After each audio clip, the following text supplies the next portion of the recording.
Pour cela, effectivement, on aura un sommaire qui s'articule, tel que vous pouvez le voir à l'écran. On va parler de l'introduction, on va parler de ce que c'est que les objets, et on va voir différents objets. On va voir comment, effectivement, ces objets sont reliés au compte, parce qu'effectivement, ce qu'il faut savoir, c'est que le compte, finalement, c'est l'objet principal, tout simplement. Et puis, on parlera de c'est quoi un objet standard et un objet custom. Et on va aller plus loin, on va voir le lien qui existe entre les objets. Parce qu'effectivement, les objets communiquent entre eux. Entre autres, effectivement, on va revenir sur ce que c'est que un field. Un field, c'est un champ. C'est quoi un field custom? On va voir effectivement les différents types de fields, piglist, formule, rollup. Et on parlera effectivement à partir de vendredi de page layout, record type. Et on va aller beaucoup plus loin. On va travailler sur la sécurité à partir de ce vendredi-ci et voir un tout petit peu comment ça s'articule autour de Salesforce. Quand on parle de sécurité, c'est beaucoup plus sur les données. En gros, qu'est-ce que je peux voir et pourquoi je peux pas voir certaines choses, pourquoi j'ai le droit, pourquoi j'ai pas le droit et comment est-ce qu'on met cela en place. On parlera aussi, effectivement, pour terminer, de tout ce qui est public group. Les public group, c'est finalement un groupe d'utilisateurs que l'on décide de classifier comme ci ou comme ça. Mais on verra ça vendredi. Et puis, comme d'habitude, on va effectivement faire nos quiz et nos questions qui, effectivement, nous permettent de voir ensemble si on a bien compris ce qui a été fait. Donc, voilà un tout petit peu pour le sommet. Donc, pour récapituler, aujourd'hui, effectivement, on va travailler jusque Roll-up Summary Field. C'est là où on va s'arrêter pour aujourd'hui. Donc, pour revenir effectivement à l'introduction, ce qu'il faut savoir, c'est que le modèle de données, appelé data model, compte pour 25% pendant l'examen que vous allez passer. Et vraiment, c'est hyper important et on va couvrir l'essentiel de ce que vous devez savoir au quotidien quand vous utilisez Salesforce. Et c'est assez simple, hein, c'est tout simplement comment les données sont structurées et reliées dans Salesforce. Voilà pourquoi on parlera d'objets, on parlera de champs, on parlera de relations. Donc, en gros, ce qu'on va voir aujourd'hui, c'est comment les données sont organisées dans Salesforce, sont structurées et comment est-ce qu'elles sont reliées entre elles pour pouvoir effectivement fonctionner comme on le voit au quotidien. Voilà effectivement l'essentiel de data model dans Salesforce. Voilà pourquoi pour commencer, on va aller sur des objets. C'est quoi un objet? Un objet, en fait, c'est tout simplement une base de données tabulaire, tout simplement, où effectivement on enregistre des données. Je répète, c'est une base de données tabulaire sur laquelle on enregistre des données. Donc, ils peuvent être standards. Standards veut dire effectivement qu'ils sont venus avec Salesforce. En gros, quand vous avez acheté Salesforce, d'accord, ils ont des objets standards qu'ils mettent déjà à disposition. Cependant, selon le besoin du client, le client peut vous dire, hey, Marianne, j'ai besoin d'un nouvel objet, par exemple, qui me permettra de faire, je dis une bêtise, hein, de commander et de vendre à 0 € ou à 0 francs. Je dis une bêtise. Et à ce moment-là, vous allez devoir créer un nouvel objet. C'est ce qu'on appelle les custom objects. Ça viendra pour l'examen, là, je vous promets. On va vous donner effectivement une liste d'objets. On va vous dire de sélectionner. On va dire lequel de ces objets n'est pas standard ou alors lequel de ces objets est un custom. Ça viendra à l'examen, je vous promets. Donc, en gros, dites-vous que les objets standards sont prédéfinis, viennent avec ses forces. Les objets custom, vous les créez par vous-même. Mais vous allez me dire, mais Marc, comment on sait effectivement quelle est la liste des objets standards? C'est ce qu'on va voir effectivement par la suite. Donc, le premier objet standard de Salesforce s'appelle Account. Il est en fait, si vous voulez, le centre des objets. Pourquoi? Parce qu'effectivement, c'est chez lui que tout finit, quoi. En gros, que je crée un prospect ou que je crée un contact, à un moment donné, il va bien falloir que j'ai un compte. Parce qu'effectivement, c'est sur ce compte-là que se passe l'activité commerciale. Donc, un compte, Jordan, représente effectivement des entreprises ou des individus avec lesquels interagit l'utilisateur Salesforce. En gros, par exemple, Easy Training à Salesforce, effectivement, elle va créer des comptes pour des personnes qui achèteront la certification, le bootcamp, un peu comme Cécile, ou alors ils vont créer, EasyTrain va créer des comptes pour d'autres entreprises qui souhaiteraient effectivement acheter des services de Easy Training. Donc, on peut avoir effectivement des individus d'un côté et des personnes de l'autre. Des questions sur les comptes? Non. Non. Voilà. Intéressant, c'est que le compte, effectivement, dans un compte, effectivement, entreprise, par exemple, on est d'accord qu'on peut avoir plusieurs personnes qui y travaillent. C'est-à-dire, effectivement, IBM peut contacter Easy Training et dire, par exemple, c'est le directeur marketing qui contacte Easy Training et dit, ben, je voudrais effectivement acheter vos services. Sauf qu'effectivement, quand Jordan va créer le compte d'IBM, il mettra comme contact Monsieur Paul Allen, directeur marketing de Easy Training, de IBM. Demain, sa secrétaire va contacter Jordan. Effectivement, il va falloir effectivement que Jordan crée aussi ce contact-là. Ce qui veut que dans le compte IBM, on va avoir plusieurs contacts. Alors que si ce n'est que Cécile qui contacte Easy Training, d'accord? À ce moment-là, qu'est-ce qu'il faut faire? On va créer un compte individuel. On n'a pas besoin de créer un compte d'entreprise parce qu'effectivement, elle n'est pas une entreprise, elle est un compte individuel. Ce qui fait que son compte et son contact sont jumelés. C'est la raison pour laquelle on dit un contact et sont des personnes associées au compte. Ça peut être le nom, le prénom, le numéro de téléphone ou encore le poste qu'occupe cette personne dans l'entreprise. Mais on est d'accord effectivement que si c'est moi, en tant qu'individu, qui contacte Easy Training, on est d'accord que je suis un individu, je suis Marc Bielleux, je n'aurai pas effectivement de position ou alors de poste dans l'entreprise parce qu'il n'y a pas d'entreprise. Donc, pour récapituler, le contact est associé au compte, d'accord? Mais par contre, effectivement, le compte va généralement, très souvent, va être un compte entreprise. Ça ne servira à rien de créer un compte de Marc Bielleux en tant qu'entreprise et de créer le contact encore Marc Bielleux parce qu'effectivement, c'est la même personne. Contrairement à IBM, où effectivement, on peut avoir 100 000 employés chez IBM. La preuve, la personne qui a contacté Jordan, le directeur marketing, Paul Allen, peut-être un mois après, il a démissionné. Sauf que la relation ne s'arrête pas, en fait, avec IBM. Il y aura toujours, effectivement, des personnes autres que celui qui a démissionné qui vont continuer à discuter avec Easy Training, qui, effectivement, sont des contacts de cette entreprise-là. Est-ce que c'est clair pour tout le monde, s'il vous plaît?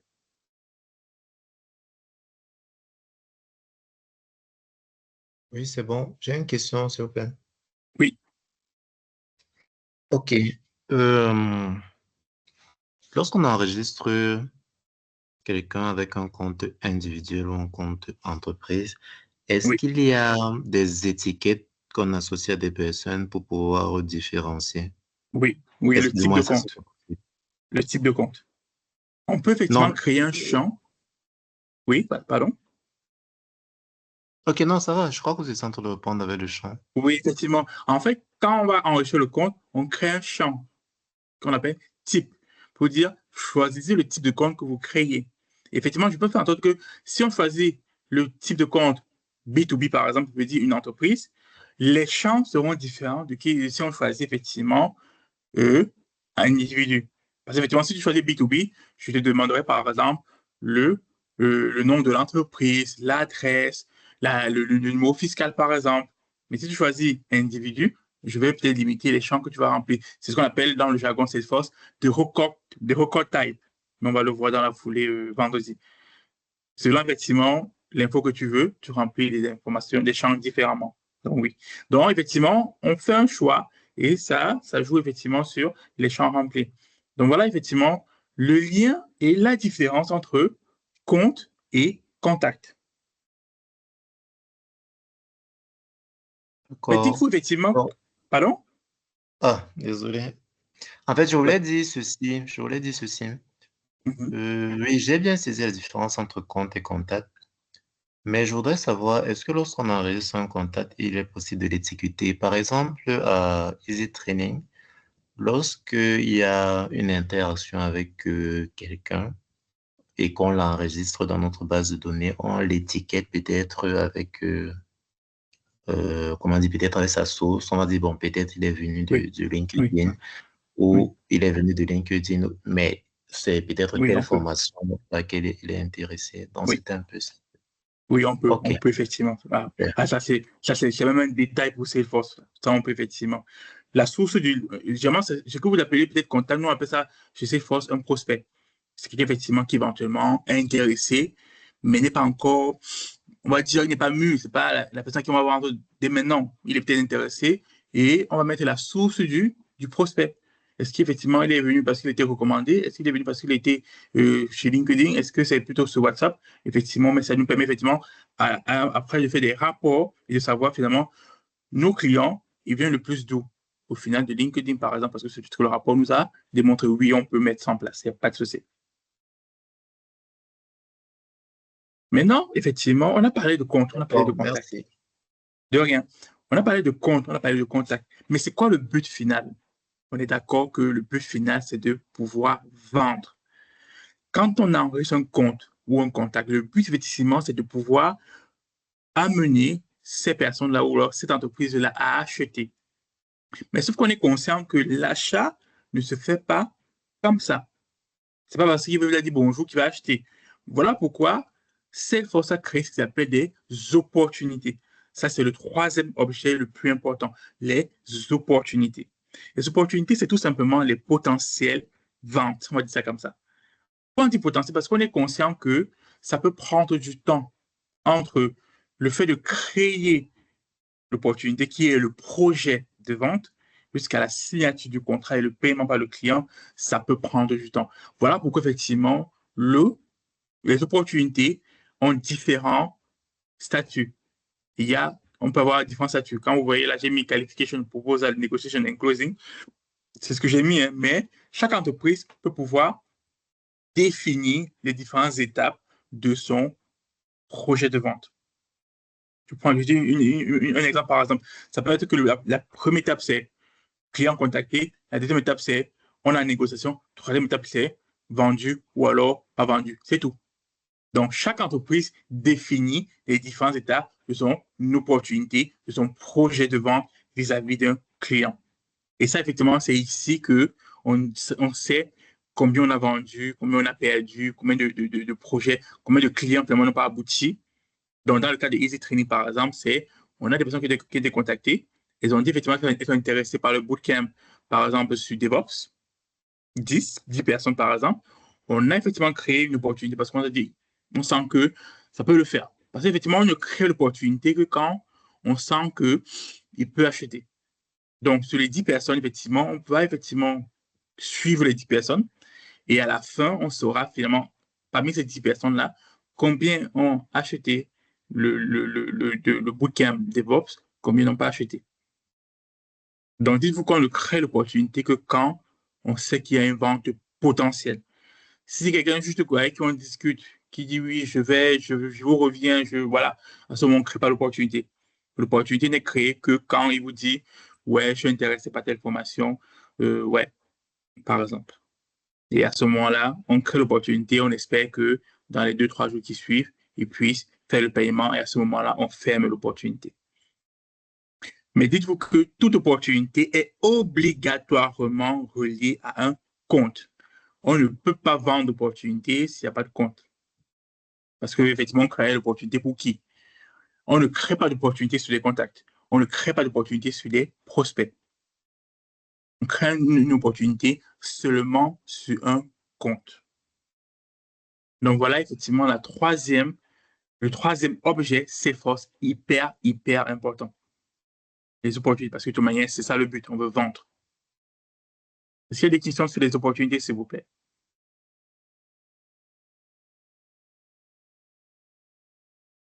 Ça semble assez clair pour tout le monde. Maintenant, il y a une petite nuance qui se Hello, passe. nous avons des questions. Nos mains Oui, sont pardon. levées, Mariam. Ah oui, je ne peux pas voir. En fait, je ne vois pas l'écran de Teams, donc je ne peux pas Ah, voir qui a ok. levé le main. Oui, Bon, dites-moi. ma question sur l'opportunité, je voudrais savoir, par exemple, sur des sites e-commerce, par exemple, est-ce qu'il y a Oui. des intégrations avec des sites marchands de manière à ce que si peut-être le client a fait un achat, que Salesforce puisse directement mettre à jour l'état du Oui. prospect? Oui, Ok, super. exactement. Ça, c'est. On peut effectivement. En fait, si tu veux, il y a, chez Salesforce, il y a un site marchand appelé qu'on appelle Commerce. où effectivement tu crées ta boutique en ligne directement dans Salesforce. On t'installe même l'API de paiement avec peut-être Stripe depuis l'app de store de paiement de l'application. Effectivement, ce qui fait que quand le client fait tout, ben, du coup, dans Salesforce, tout se met en jour. Hein. Tu n'as rien à faire. Tout est automatisé. Et c'est ça la beauté de Salesforce, c'est vraiment l'automatisation des process. Je te prends un exemple. Je peux mettre en place un système tel que un prospect, quand il est créé, d'accord, ou alors une opportunité quand elle est créée, je mets automatiquement une relance client par mail après 5 jours si effectivement le statut n'a pas changé. Ce qui fait qu'aujourd'hui, vous n'aurez plus à faire des mails manuellement. Hein. On met en place un flow tel que une opportunité créée 5 jours après, si le statut est toujours le même, envoyer cet email-ci, en fait. On a déjà préconçu l'email et depuis AdReach, il pousse le mail tout simplement. On a automatisé. Et tout ce qu'on a fait, c'est regarder les réponses qui arrivent. Tout simplement. Donc, on peut effectivement faire des automatisations. Maintenant, pour revenir sur les opportunités, on a vendu au client. Il a acheté la formation Salesforce, voilà la formation DevOps. D'accord? Cependant, effectivement, la veille du début du bootcamp, il nous écrit, il nous dit, hey, je n'ai pas reçu le lien de la formation, du bootcamp. Comment est-ce qu'il va, effectivement, on va gérer cela? Il y a ce qu'on appelle des cases. En français, c'est des requêtes. Le case, c'est quand, effectivement, le client a une plainte vis-à-vis du vente qui lui a été faite. À ce moment-là, on doit gérer la requête. C'est un peu comme le service après-vente. Et tout ceci se fait dans Salesforce. On n'a pas besoin effectivement d'avoir un autre outil comme ServiceNow pour gérer cela. Non, depuis Salesforce, on gère directement les requêtes clients.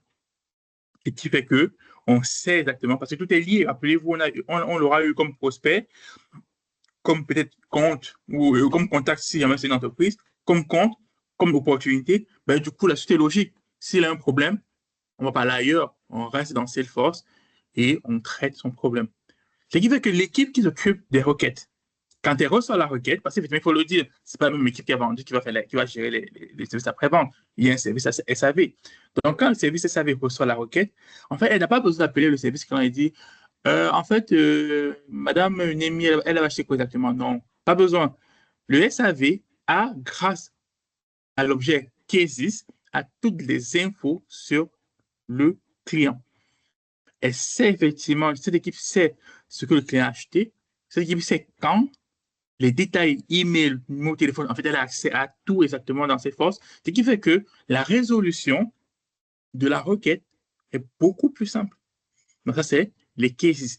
Et on peut automatiser ça aussi. On peut automatiser tel que, d'accord, les premières réponses sont données par l'intelligence artificielle, selon effectivement l'entraînement qu'on a fait à l'intelligence artificielle.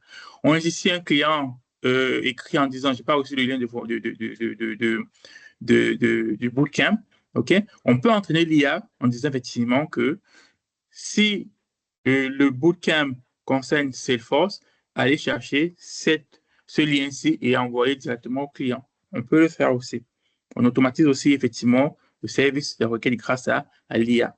On peut aussi aller beaucoup plus loin. On peut dire effectivement que si le client parle d'un problème de facture, assigner directement la requête à, par exemple, Jordan.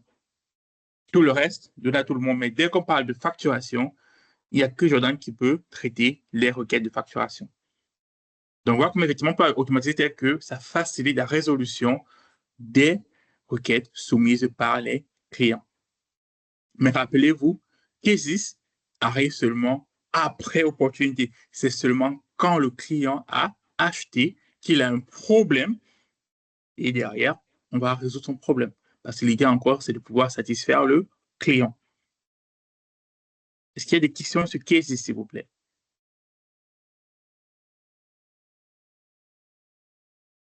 Oui, en fait, moi, j'ai une question. Oui. Bon, j'ai tout compris au niveau des cases. C'est au niveau de opportunités. Vraiment, Oui, j'avais les coupures ici de mon côté. oui, dis-moi. Bon, je n'ai rien compris, sauf si, D'accord, si ça parfait. vous dérange pas, vous pouvez Non, il reprendre. n'y a pas de souci. On est là pour ça, Marianne. En gros, une opportunité, c'est quoi? Je prends le cas de Easy Training. D'accord? Aujourd'hui, effectivement, vous vendez des formations, on est d'accord? Il y a Tout des à personnes qui fait. vous contactent. Il y en a qui vous contactent. Il y en a Oui, effectivement qui sont beaucoup plus prêts à acheter que d'autres, on est d'accord? oui, oui, oui. Voilà. Les personnes qui sont beaucoup plus prêtes à acheter, à ce moment-là, vous créez une opportunité pour eux, tout simplement. Parce Ok. qu'effectivement, c'est des projets de vente. C'est-à-dire, effectivement, qu'on sent qu'à celui-ci, on peut vendre. Et cette opportunité-là va être suivie avec plusieurs étapes. C'est-à-dire, effectivement, que vous pourrez avancer les étapes. On va le voir, ne vous inquiétez pas, il y a la pratique qui arrive. Hein. Vous pouvez voir le suivi, de dire, est-ce que finalement, on a la phase, il est qualifié, en gros, il est bien comme client. Est-ce qu'on a la phase, on lui a proposé effectivement deux formations et une formation dont le montant est à 500 euros, on attend. Est-ce qu'il est en train de négocier? Est-ce que finalement on a fermé et on a gagné ou alors on a fermé et on a perdu? Mais on va le voir pratiquement. Donc, dites-vous que une opportunité, c'est tout simplement un projet de vente vis-à-vis d'un client dont on pense effectivement qu'il a effectivement beaucoup de chances d'acheter, tout simplement.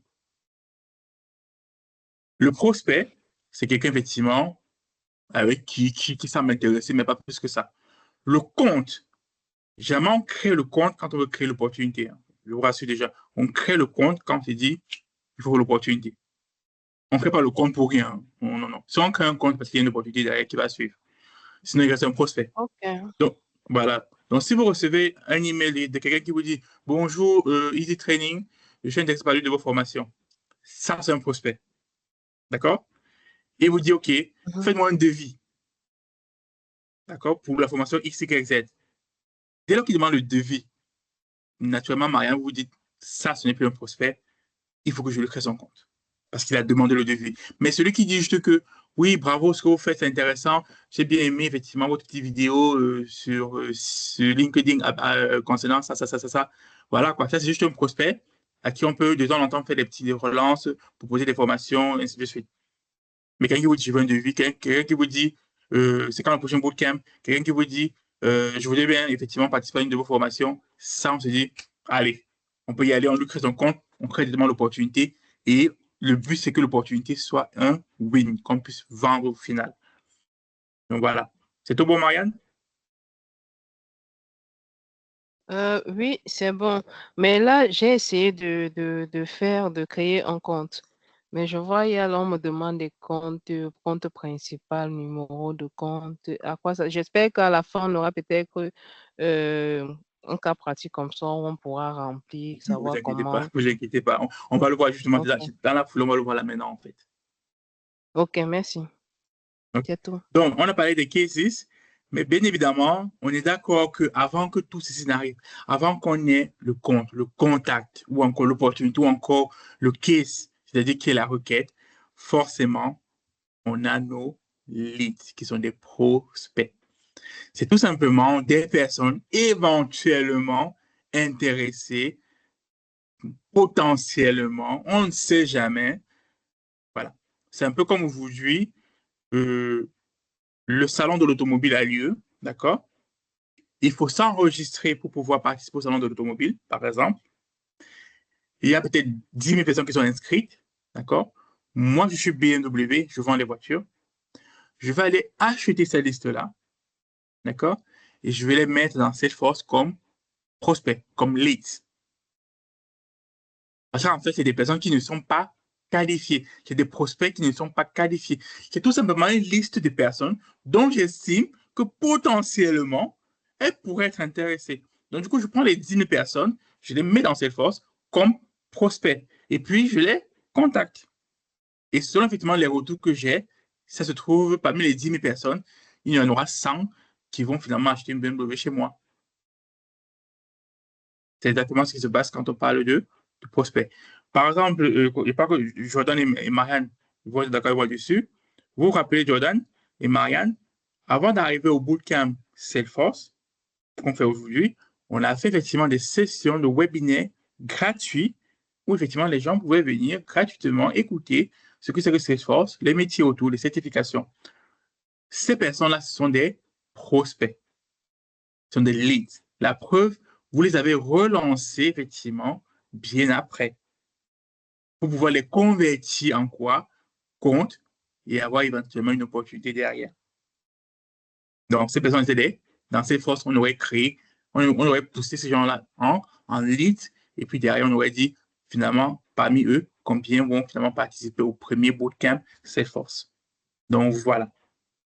Est-ce qu'il y a des questions, s'il vous plaît? Oui, j'ai une autre préoccupation. Oui, Étant donné que vous aviez dit, nous créons des comptes uniquement lorsque nous croisons, bon, lorsque nous croisons une opportunité et que nous sommes sûrs que voilà la personne, voici un client qui va, potentiel client. On le un crée. potentiel client. Oui, Oui, oui, vous avez dit on crée uniquement des comptes seulement pour des potentiels clients. On ne peut pas oui. créer des comptes pour des prospects. Pour les personnes, oui, euh, franchement, non. oui, oui. Oui, j'avais une question, celle de savoir comment, si on crée des comptes uniquement pour des potentiels clients, étant Oui, donné que moi, je suis une nouvelle personne dans Salesforce, j'aimerais, comme la dernière fois, je vous ai posé la question que est-ce que je peux upload peut-être ma liste, mon CM des clients dans Salesforce? Vous avez dit oui. Comment donc ces comptes-là seront créés en fait? Ce sera de façon automatique ou bien je vais le faire manuellement, insérer, insérer. Raison pour laquelle je vous ai dit, je suis partie voir c'est comment automatique faire en des fait. comptes. Automatique.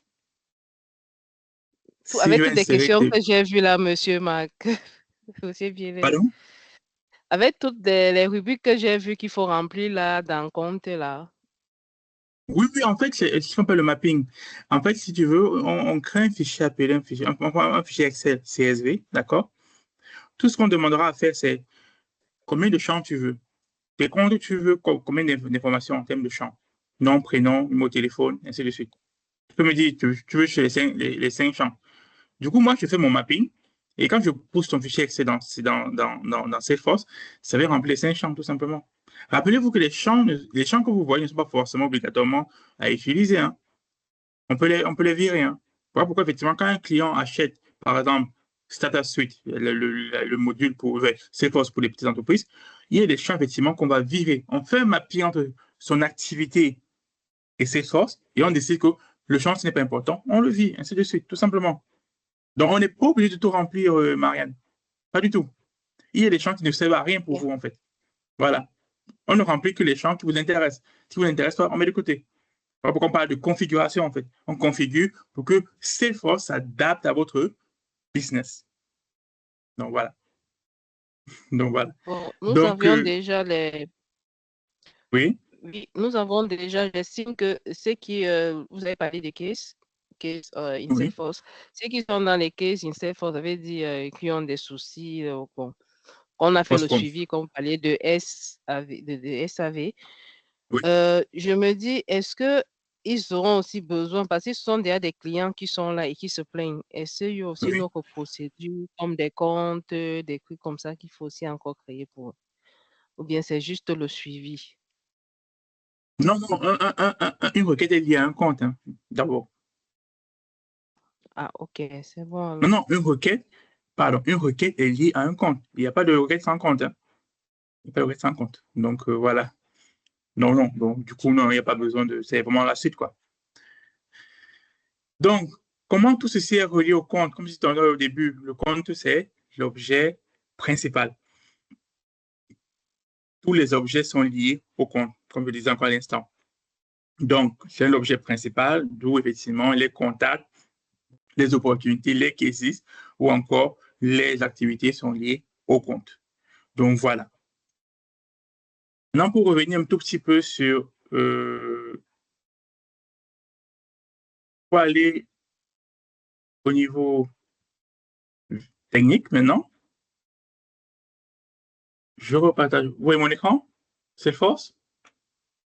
Oui, Parfait. Donc, du coup, quand on est dans cette force, là, je suis allé dans cette force de Trailhead, hein. J'ai pris cette force dans Trailhead.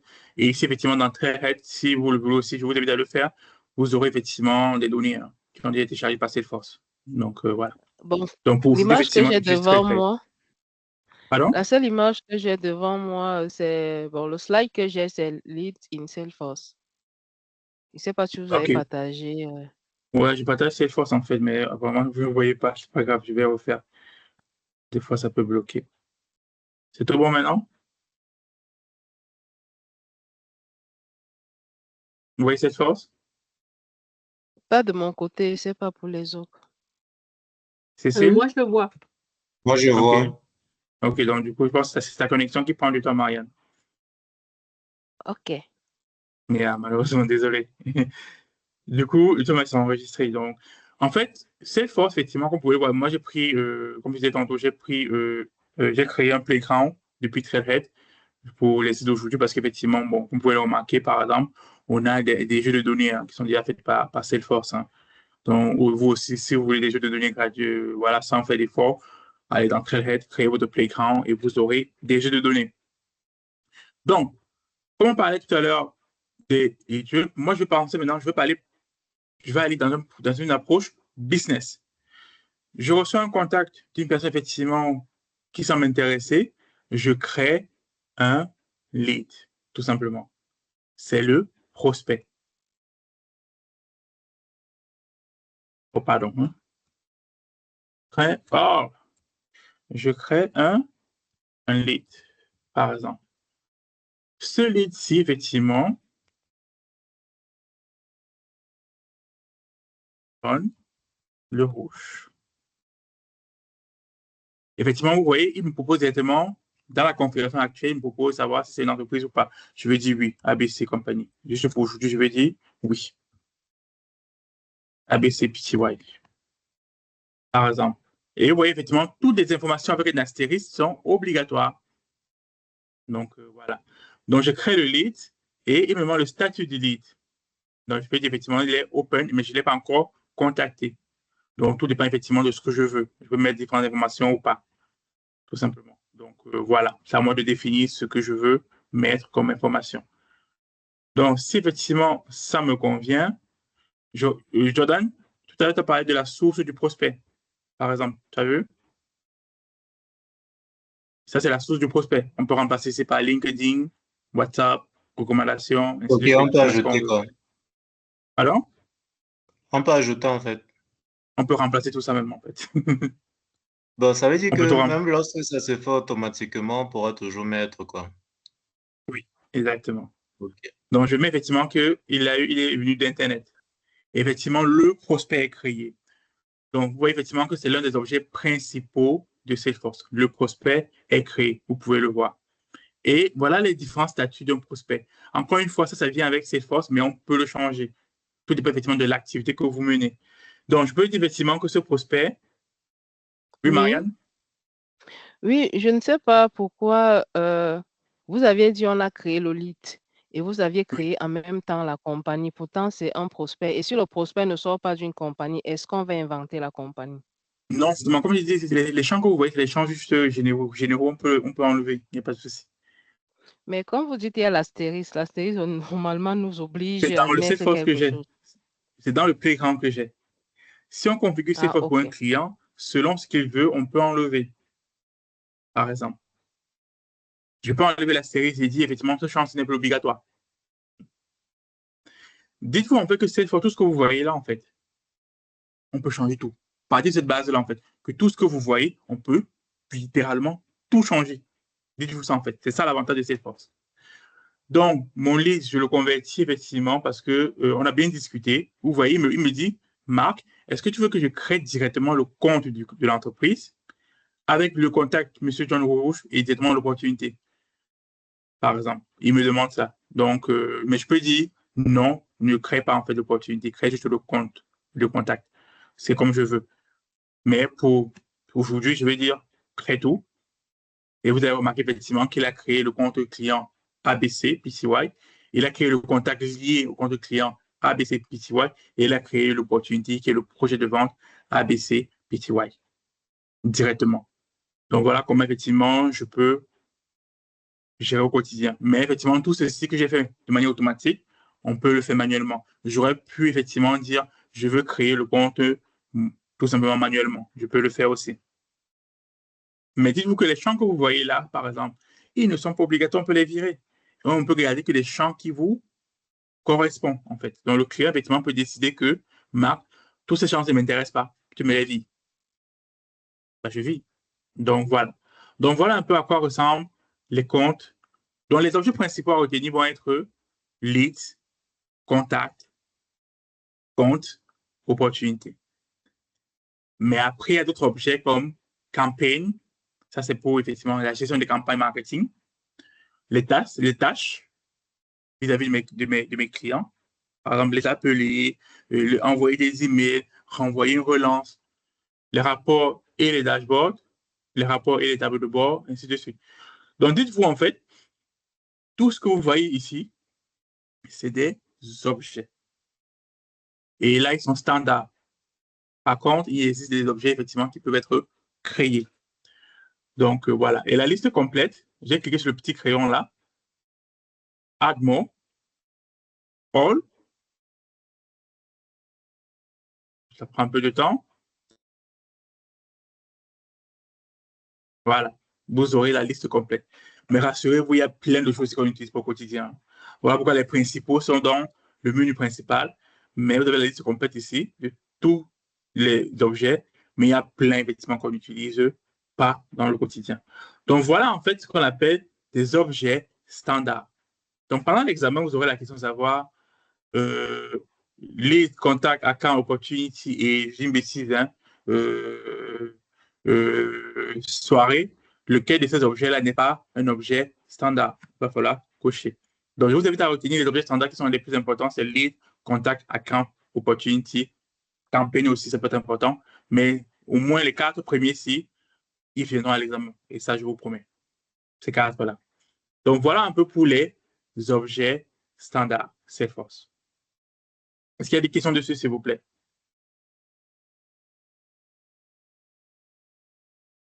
Non. OK.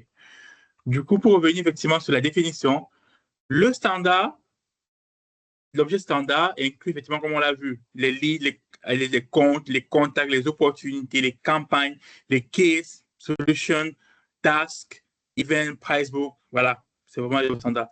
Par contre, les custom n'existent pas aujourd'hui parce que je n'ai pas créé. Mais il est possible effectivement de créer un objet custom. D'accord? Ce n'est pas le but de la séance, parce qu'on n'est pas dans la formation administrateur. Mais si demain vous faites la certification admin, vous serez amené à créer des objets custom. D'accord? Mais on ne va pas le faire aujourd'hui parce que ce n'est pas le but. Mais sachez effectivement qu'il y a des objets, quand ils arrivent chez un client, ils n'existent pas. Le client vous dit, je veux un objet qui fera précisément l'une des choses qui n'est pas présente aujourd'hui, par exemple. Je veux un objet, par exemple, pour pouvoir vendre des voitures et que l'objet en fait soit potentiellement relié directement avec SAP ou autre, peu importe. Et à ce moment-là, on crée un objet spécifique pour pouvoir le faire. Et des fois, on ne part pas de zéro.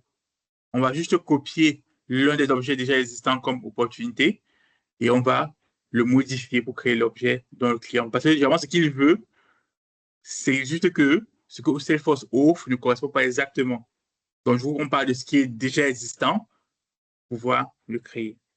Donc, ne pensez pas qu'on réinvente l'eau chaude. Non, pas du tout. On prend juste l'objet qui est le plus proche de ce qu'il veut, on le modifie, on change le nom. Par exemple, l'un des projets sur lesquels il travaillait, Opportunity qui était chez le client ne lui plaisait pas parce qu'effectivement, ça ne répondait pas à son besoin business. Alors qu'est-ce qu'on a fait? On a créé un nouvel objet appelé commande, par exemple, NK. C'est le nom qu'il a voulu donner, commande NK.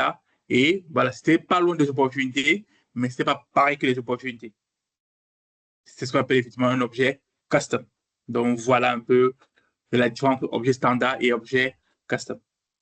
Est-ce qu'il y a des questions sur ce concept-là, s'il vous plaît?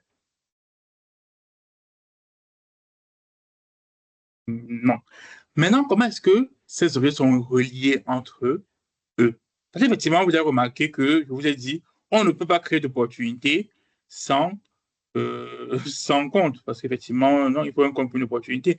Par contre, on peut créer des contacts sans compte. On peut créer un contact sans compte, pourquoi pas. On peut créer un lead sans compte, oui, il n'y a pas de souci. Donc, il y a deux types de relations. Ça, c'est très important pour l'aspect, s'il vous plaît, pour l'examen et pour l'aspect même pour vous-même, en fait. Il y a deux types de relations. Il y a ce qu'on appelle le lookup relationship.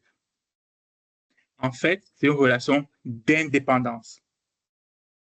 Par exemple, un contact est lié à un compte, mais un contact peut exister sans qu'il ne soit associé à un compte. C'est possible. C'est ce qu'on appelle le lookup relationship. En gros, on peut être ensemble, pas de souci, mais par contre, si tu n'es pas là, moi, ça ne me dérange pas, je vis ma vie. Et maintenant, à côté de ça, on a ce qu'on appelle le Master Details Relationship. Comme son nom l'indique, Master Details. En gros, c'est maître et, on va dire, subordonné. En gros, à ce moment-là, ça veut dire quoi? C'est que si moi, je n'existe pas, tu n'existes pas, en fait. Par exemple, c'est le même principe avec les opportunités. Je ne peux pas créer une opportunité s'il n'y a pas de client. Donc, une opportunité ne peut pas exister s'il n'y a pas un compte. Ça, c'est le Master Detail Relationship. Je vais aller plus loin, c'est que, par exemple, sur une opportunité, vous vous rappelez effectivement, il faut un produit.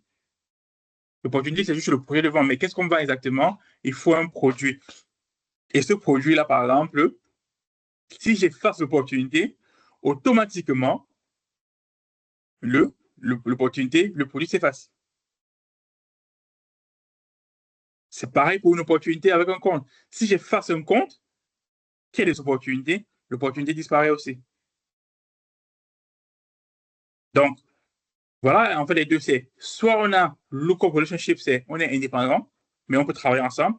Soit la master detail, c'est que je dépends de toi. Mais quand on parle, par exemple, de master details, on va le voir ici dans l'exemple. Voici une opportunité, par exemple. Une opportunité, hein, au hasard. Vous voyez, elle vaut 15 000 francs, francs suisses. À l'intérieur de l'opportunité, effectivement, bon, il n'y a pas de produit. Je vais peut-être rajouter un produit. Je rajoute un produit, hein, juste au hasard comme ça. Non, on va prendre celui-là. Je rajoute un produit. On va dire qu'il voulait 3. Voilà. Vous voyez, ce produit-ci, en fait, c'est un objet standard. Par contre, il a une relation master details avec l'opportunité. Parce qu'en fait, le produit dans cette opportunité n'existe que parce que l'opportunité est là. Donc, du coup, si j'efface l'opportunité, je clique sur Delete, ce produit va disparaître. C'est le master details. Pourtant, effectivement, dans compte et contact, rappelez-vous tout à l'heure, j'ai créé le contact John Le Rouge. D'accord? John Le Rouge est bien un contact. On peut le voir. Hein? Mais si j'efface le compte John Le Rouge, si j'efface le compte ABC PTY, John Le Rouge ne va pas disparaître. Il va rester comme contact, mais il n'y aura plus d'entreprise. Tout simplement. Mais il va pouvoir être toujours présent. Tout simplement. Voilà. Donc, c'est toute la nuance, effectivement, entre le lookup relationship et le master detail relationship. C'est clair pour tout le monde? Voilà, j'ai fait une erreur. C'est clair pour tout le monde, s'il vous plaît? Oui. Oui, ça va. OK.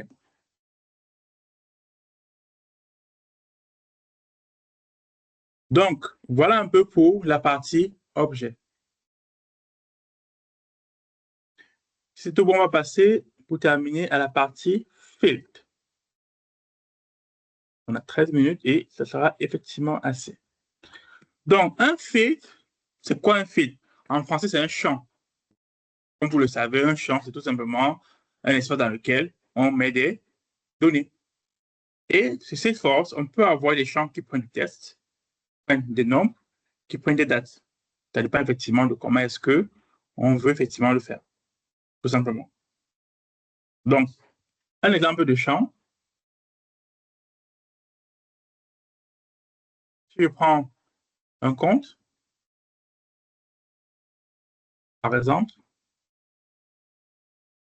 non, allons plutôt créer un nouveau compte. Si je prends créer un nouveau compte, ceci que vous voyez là, c'est des champs. Salesforce appelle ça des fields. C'est des champs, tout simplement. C'est tout simplement l'endroit où on peut sauvegarder des données. Tout simplement. C'est tout bon? Je pense que même en français, c'est la même chose. Maintenant, en fait, comme vous pouvez le voir, ici, je m'adresse surtout à Marianne. Marianne, ces champs-ci, vous voyez effectivement, viennent avec Salesforce. Mais Marianne, effectivement, qui est peut-être cliente de Salesforce, peut dire, hey, je veux un nouveau champ où je peux enregistrer, par exemple, le numéro de fax du client. Même ça n'existe plus, hein, on va dire ça comme ça. Si effectivement le champ n'existe pas, numéro de fax, par exemple, on peut effectivement créer un custom field. Un custom field permet d'ajouter de nouvelles données dans un objet selon effectivement les besoins du client. D'accord? Donc, on crée un custom field selon effectivement les besoins du client. Là, c'est du standard. On peut créer un nouveau champ, tout simplement. Par exemple, ici, vous voyez, account name, c'est on a justement le nom et le prénom du client qu'il faut mettre, par exemple. Easy Training peut dire non, il veut le nom et le prénom séparément. À ce moment-là, on va créer deux nouveaux champs qui vont être des custom fields qui auront nom d'un côté, prénom de l'autre. Donc, ce sera des custom fields parce qu'effectivement, ce n'est pas venu avec Salesforce, c'est plutôt proposé par Salesforce. Et nous, on le met en place. Donc, voilà. On peut le faire, il nous propose, selon le besoin client, on le crée. C'est ce qu'on appelle le custom field. Maintenant, comment est-ce que sont organisés les différents champs? On a ce qu'on appelle les pick list fields. C'est quoi un pick list field? C'est tout simplement en français, je ne sais pas comment dire ça en français. En gros, c'est une liste, c'est un champ dans lequel on peut dérouler et choisir les données. À quoi ça ressemble un pick list field? C'est un peu comme celui-ci en fait. Pick list. En anglais, c'est vraiment la liste à laquelle je peux choisir. Donc, ceci est un pick list field. Je peux effectivement choisir l'information qui correspond à mon besoin, par exemple. C'est là, pick list field, vous voyez? Et ça se crée, hein, ne vous inquiétez pas. Comme vous pouvez le voir là, et l'industrie, on peut mettre ce que vous voulez. Hein. Voilà. On crée des champs. Donc, quand on crée un champ, on décide effectivement si ça va être, par exemple, une pick list. On peut le choisir. On peut aussi dire, je voudrais que le champ soit plutôt une formule. Une formule, ce serait quoi? Je peux dire au système que, par exemple, selon la date de naissance du client, par exemple, on a un champ date de naissance, d'accord? Je crée un nouveau champ qui va s'appeler âge du client. Et je dis au système, je fais une formule qui dit, je crée le champ, et dans le champ, je mets une formule qui dit, le nombre qui va être ici va être égal à la date du jour, l'année du jour, moins l'année de l'anniversaire du client. Oui, effectivement, c'est un champ qui n'est pas standard. Mais je dis au système, à travers une formule, prends l'année du jour, soustrais l'année de naissance du client et mets-moi la réponse ici. Ce qui fait que je saurai l'âge du client de manière visuelle. Ça va s'afficher chaque fois, en fait, parce qu'il y aura un nouveau champ qui est basé sur une formule qui me permet de savoir finalement quel est l'âge du client. Par exemple, pour les assurances, c'est très important. Les entreprises d'assurance ont besoin de connaître l'âge de leurs clients. Donc, du coup, un champ comme ça va être hyper important pour eux, par exemple. Donc, c'est ce qu'on appelle effectivement un formula field, où je crée un champ basé sur une formule. Ça peut être, par exemple, les revenus du client. Je dis effectivement, il y a un champ qui dit revenu annuel, par exemple, et que c'est rempli, annual revenue, par exemple, 100 000, 1 million, peu importe, je peux créer un champ en dessous appelé monthly revenue, revenu mensuel. Et dans la formule, je dis prendre l'annual revenue et diviser par 12 et me mettre la réponse dans le nouveau champ. Tout simplement, ce serait un custom field. C'est clair pour tout le monde, s'il vous plaît? Oui. OK, parfait. Donc, voilà un peu ce qu'on appelle le custom field. Et par la suite, on a le roll-up summary field.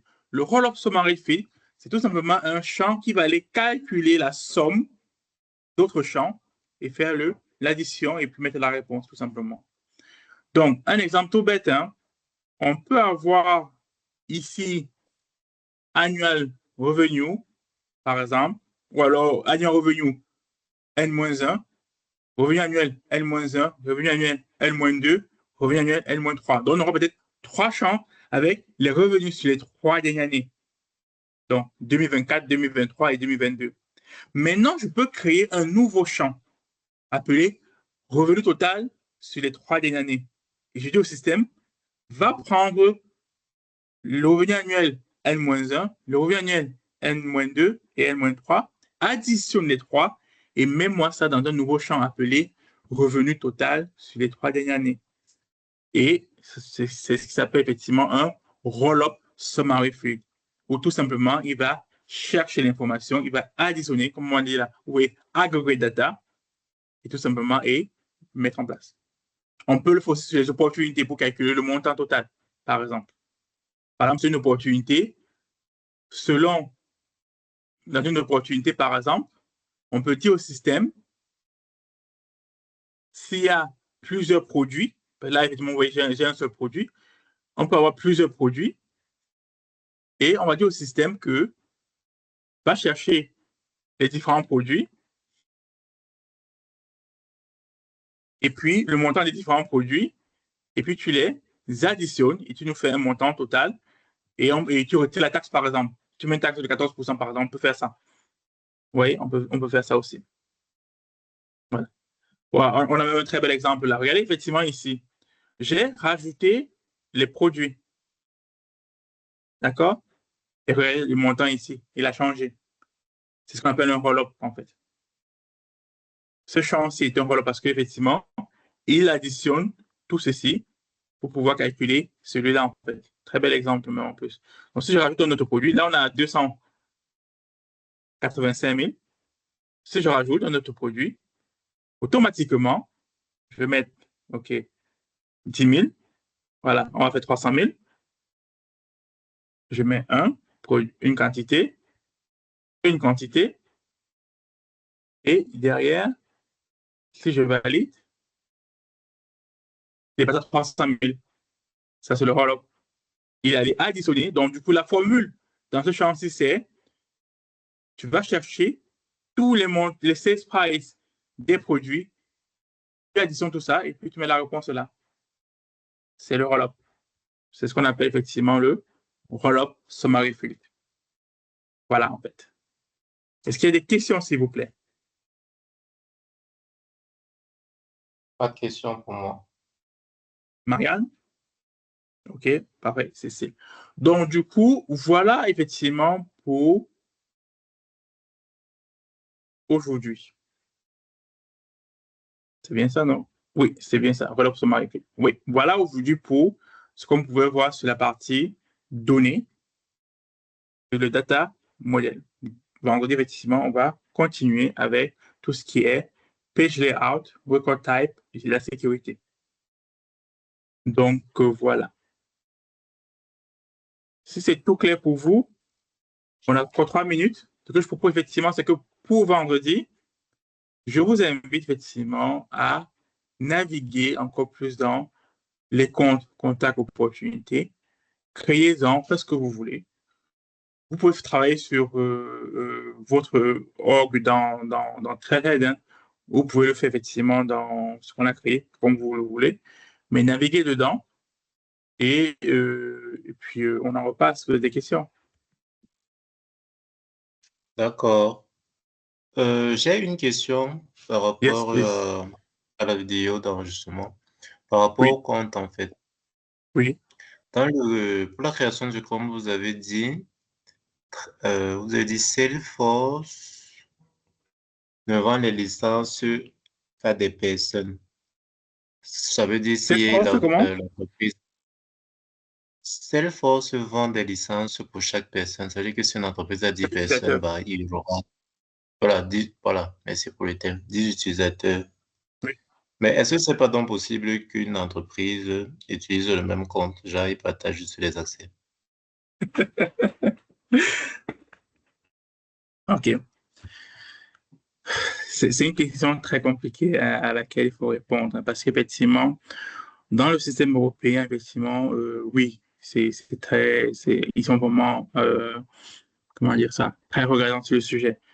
Pourquoi en fait? Parce que le but de Salesforce, c'est que chacun soit responsable de son travail. Il y a une responsabilisation. C'est-à-dire que si aujourd'hui je fais une erreur, je fais une fausse manipulation dans Salesforce, le fait que on puisse tracer l'erreur que j'ai commise, on peut la corriger beaucoup plus facilement. Par contre, si on est 5 à utiliser le même compte, c'est beaucoup plus compliqué parce que derrière, on ne sait pas concrètement ce qui s'est passé. Donc, pour des raisons techniques, c'est toujours mieux qu'il y ait une personne par compte. Pour des raisons de responsabilisation professionnelle, c'est toujours mieux qu'il y ait une personne par compte. D'accord? Et pour des raisons financières, pour Salesforce, c'est toujours mieux qu'il y ait une personne par compte parce qu'effectivement, ça leur rapporte plus d'argent.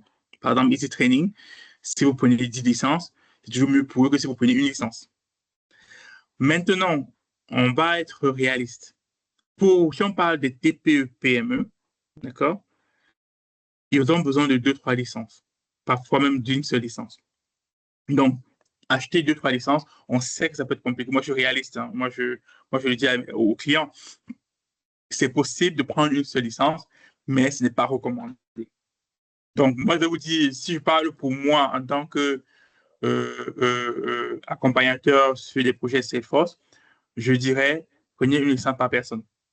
Maintenant, je comprends que le volet économique des TPE et PME peut faire en sorte qu'on se dise pourquoi prendre autant de licences, on va se la partager, ouais, on n'a pas une grosse activité, voilà. Donc, voilà, c'est un peu compliqué à trancher. C'est pas recommandé, c'est même interdit par Salesforce, mais sur le terrain, c'est un peu plus compliqué que ça. Donc, du coup, ils recommandent, ils font, dans les grosses boîtes, ils font quand même attention à ce que chacun ait sa licence. Mais dans les petites boîtes, c'est moins difficile à contrôler. D'accord. Et vous avez dit c'est Bon, 25 $ par, c'est quoi, c'est annuel, mensuel? C'est mensuel. En fait, le package qui correspond au TPE-PME, qu'ils ont développé très récemment et qui est vraiment génial, franchement, il est génial pour les TPE-PME, il s'appelle Starter Suite et il a 25 $ par utilisateur par mois. non, non, monsieur Viellon va prendre en compte. Je ne juge pas. On va juste avoir une certification, monsieur. Une Bon, licence, en tu veux fait, dire. Jordan, oui, une licence, oui. En fait, Jordan et moi, nous avions eu l'habitude, depuis que nous sommes à Easy Training, de se partager des Partager. trucs, en fait. Oui. On D'accord. travaille toujours ensemble. C'est vrai qu'il est Je, développé, elle est plus du côté DevOps, moi, je suis beaucoup plus du côté admin, donc on se complète, en fait. je ne juge pas, justement passé pour le juger. Et donc, voilà. Donc, oui. Après, comme je dis, moi, mon travail, c'est de vous dire ce qu'il en est. Mais après, c'est au client de décider ce qu'il veut faire. Donc, voilà. Après, je sais qu'ils ne vont pas être très, très regardants pour les TPE, PME. Pour les grosses entreprises qui prennent 1200 licences, 3000 licences, oui, ils sont regardants. Mais pour les TPE, PME, je ne pense pas qu'ils vont être très regardants. Donc, voilà. Donc, Ok, voilà pour c'est moi, bon. pour aujourd'hui. C'est tout bon? Oui, oui, C'est bon de pour mon moi, côté. Parfait. merci. Parfait. Oui, c'est bon. Cécile? Ok, parfait. Du coup, si c'est tout bon pour vous, c'est tout bon pour moi. Je vous remercie. Je vous souhaite une très, très bonne soirée. Et je vous revois vendredi 20h30. Merci, au revoir. Merci, au revoir. Merci. Bonne soirée. Bonne soirée.